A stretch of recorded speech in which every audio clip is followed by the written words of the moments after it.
I couldn't concentrate at school. I was shy, I guess. I was a little shy. I couldn't read. I was really shy of reading. I couldn't read. I was called stupid. I try anything to get out of school and that kind of stuff. And you were kept back, right? I was kept back. I was kept back in grade 1. I was kept back at grade 3 for 2 years in grade 3. And my mother was quite concerned. She's never heard of anybody having to stay back that long.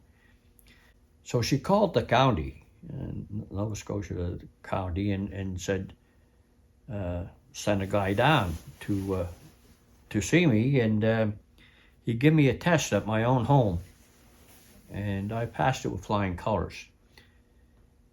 And the test he gave me was oral, so anything oral I could do, but I couldn't put it on paper. I couldn't do the paperwork, and I thought myself that I was stupid. Well, one of the teachers was pretty brutal in her assessment of your prospects, right? Yes. What did she tell you you would be? It said to me, Roy, you're going to be nothing but a ditch digger, or you'll be a fisherman. You'll never become anything. And I said, what's wrong with that? And she got kind of a little upset on that. And she said, well, if you leave, I'll give you a grade 8. You were a fisherman. You worked on a survey boat. Yeah. You went around the world. You worked in the dockyards. You've run your own business. You got married. You raised a family. You were getting through, weren't you? I mean, yeah, I was. You were getting through. I was getting through. It's the thought of I'd have to bluff to do whatever I wanted to do, and I was good at it. I was really good at it. Right. If I had a little liquor, there was nothing that would turn me back. I could do just about anything. Right. I thought. It's a big step, going back to school at 70, to learn to read, to learn to write. What made you do it? As I was getting older, and I started realizing that there's something missing with what I'm doing. I was always nervous, edgy. I was scared to talk to people. I shied away, and as I did that, I get into liquor. I get into drinking. It got to a point where, I'm not happy with the liquor. The liquor's not doing what it used to. So I joined AA. The day my son was born was the last drink I had. And that was in 1977. That was 50 years ago. I never had a drink since. And no feeling for the drink. And the liquor, you think the liquor in part was to compensate for the fact that you were embarrassed about the reading and the writing? Yes. Do you think other people who are struggling find the same way of coping? Do you think a lot of people with problems with reading and writing turn to the glass, to the bottle? Yeah, I see that all the time, Neil. I see that all the time with the fishermen. The different fishermen, different people I work with in the dockyard, different people. It was a way of life because that's what they did to hide the thought that they couldn't. Some of them couldn't read. Some of them couldn't be embarrassed to do whatever they had to do, and they never had the education.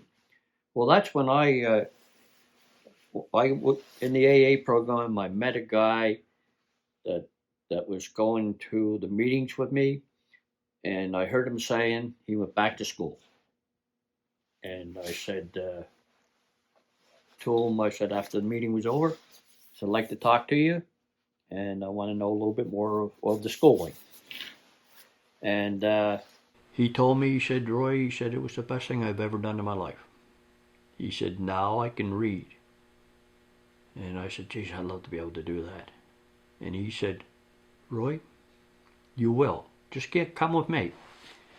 And we went to the school down in Hubbard's, and we had a teacher that was like my grade 4 teacher. She was easy going. Lesta was easy going.